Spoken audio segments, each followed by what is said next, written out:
नमस्कार जय जगन्नाथ सांग मैंने आज आउ एक मिनी ब्लॉग को आपण मानक स्वागत। आज ब्लॉगटा मुझे स्टार्ट करुच्ची इवनिंग रु।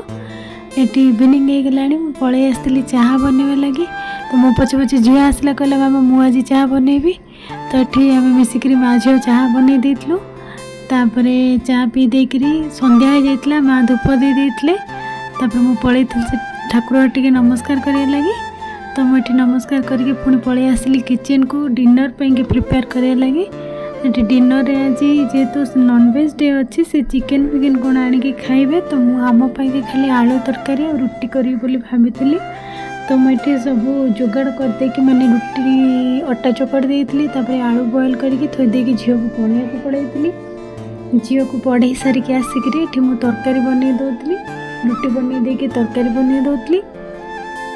छोट पिला घरे थिले तो केते काम जहाँ घरे छोट पिला थिबे से मो कथा को रिलेट करि पारुथिबे। आजिर वीडियोटी जदि आपण मानको भल लागिथिबो वीडियो को लाइक शेयर सब्सक्राइब करिया को भूलिबेनी।